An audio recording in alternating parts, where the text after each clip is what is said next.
Oh, you're back. Welcome back to the Mike on the Mic podcast. Before we get into today's song of the day, I got this freeze-dried craze candy that I want to try.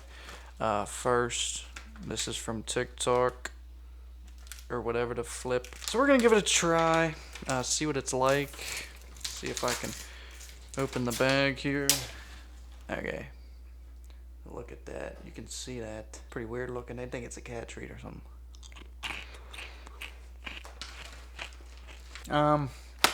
Not gonna lie, that's pretty shit. I don't like that at all. And I have a whole fucking bag, so yeah, great. Oh my god. It tastes like eating a whole fucking sugar cube, dude. That's ass. Ass!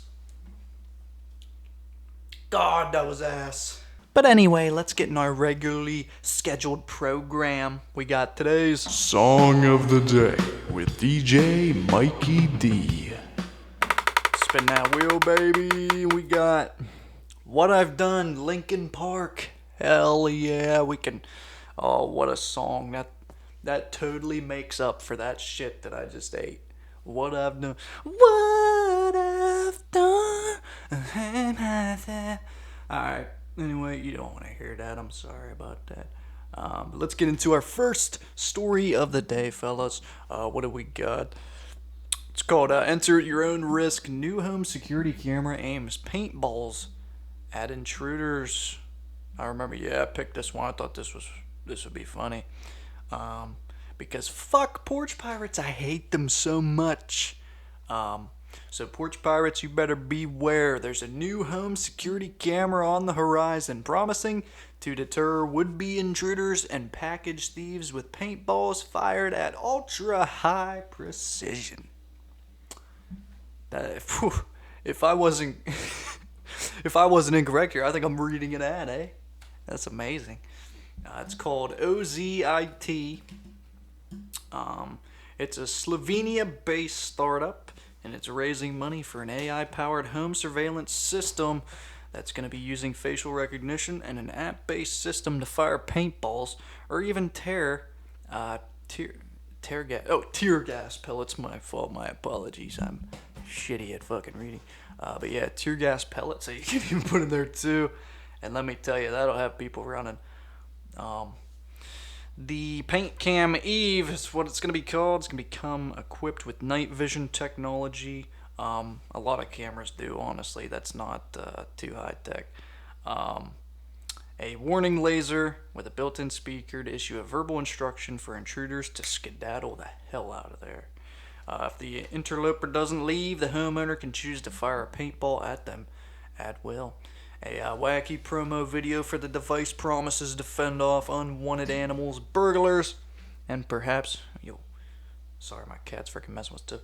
And perhaps innocent civilians out of their nightly stroll. Wait a minute. That's not a good thing. Wait. It's a wacky promo for devices to fend off unwanted animals, burglars, and perhaps innocent civilians out for... Why would you... It has a zero compliance and zero tolerance warning system.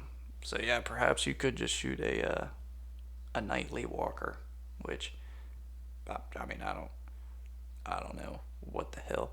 Homeowners, however, can make sure their loved ones are safe to approach by marking occupants and approve visitors as no fire. Also, if an unidentified person is detected alongside a familiar visitor, the camera will send an alert to the user's smartphone asking if it should pull that damn trigger. If an unknown face appears next to someone known, perhaps your daughter's new boyfriend, Paint Cam defers to your instructions. You can tell it to do this, okay, so that's not too bad. The Paint Cam does raise some concerns to people. For instance, how does it tell the difference between a mischievous raccoon and your beloved family dog? These are the answers that we need answering, or the questions whatever. Yeah, how does it tell the difference? What about the poor Amazon or Uber Eats delivery driver? That's a random person. While the option exists to turn off autonomous operation of the Paint Cam, there's no doubt a system like this could be abused by a trigger-happy or overly paranoid person. at the end of that, at the end of the phone, and they might just want to shoot people for fun. There's also questions about this device's legality. While it's not illegal to own paintball guns in Canada, there have been at least one case where police have warned citizens that using paintballs on unwanted intruders could land them assault charges. And there may have been some debates on the humanity of hazing animals, pests, with projectiles. That's true. That's true. Ultimately, if it's difficult to determine what the courts is going to consider unreasonable force or reasonable force in that matter. So, yeah, this paint cam stuff, it might be a little, might have a little bit of legality issues in there. I don't know. That's going to be tough to say. Personally, I think it's really funny. Just shooting people. Like, I feel like getting shot with a paintball fucking hurts. I'm gonna say that right now, especially if you're not wearing anything, just wearing casual clothes like a t-shirt or something, or hell, if you're an intruder shirtless, that's gonna sting like a bitch. But I feel like that's just kind of a weird thing, with Porch-Pirates. I mean, I hate my Porch-Pirates. You know what I mean? I hate Porch-Pirates as much as the next guy. But shit, shooting them with that stuff, you could get an assault charge for sure for that. I would think so. But they're gonna have so much trouble considering a reasonable force for that. I think it's reasonable, but that's just me. I'm not really. I'm a dumbass, so that's what it is. But yeah, these are hilarious. I think this is gonna be so much fun too. If these come out, I'm not even gonna lie to you. Like, I want to see videos of Porch-Pirates getting shot by this thing for sure with a paintball gun. Who the hell wouldn't? That's gonna be awesome. But that's the first story there. Before we get into the second one, we gotta figure out What the hell's for dinner with DJ Mikey D? I'm a hungry man. I get hungry. We gotta everybody. We gotta figure out what I'm having for dinner later on during the day. So let's spin the wheel, see what I'm getting. Landed on a ham and cheese sandwich. Okay, that's a tough one to make right there. But always good, I suppose. I'm not a big fan of just eating sandwiches all the time. You know what I mean? But they're easy. So a ham and cheese sandwich. That's on the menu tonight. So that's good. We got today's second story, which is a bit bizarre. I'm not gonna lie to you, and it was caught on camera as well. This is diabolical. It's in Brazil. A Brazilian woman brings dead uncle to the bank to get a loan, and it's just so fucked. You can see the video there. I mean, he's in a wheelchair, and he's fucking dead, and she's bringing him in here. Terrible, terrible, terrible. A Brazilian woman tried to pull a weekend at Bernie's with her dead uncle. They're trying to make this fucking sound hilarious, and it ain't. It is not funny. It ain't funny. Wheeling his body into her local bank and trying to take out a loan in his name, which got her busted, of course. Erica de Souza Viorena Nunes, good lord, got caught on camera earlier this week in Rio de Janeiro. I don't know if I'm saying that correctly. But she appeared to have a corpse with her as she attempted to secure some financing. About a $3,400 loan, which was reported. Sorry about that. The video is super eerie. She tries to force him to sign the paperwork with his limp hand. He's fucking dead, for Christ's sake. She's seen talking to her dead uncle at various points, asking him if he can hear her and if he's listening, instructing him to sign, even though he's clearly not talking back. The woman also attempts to hold his head straight as it constantly tilts and falls back. That's just so fucked, man. That's just so fucked. He's literally fucking dead. She's just trying to get this fucking money. That's fucked. The employees at the bank weren't convinced, obviously. Seriously. Ultimately, ringing the police, who arrested Erica.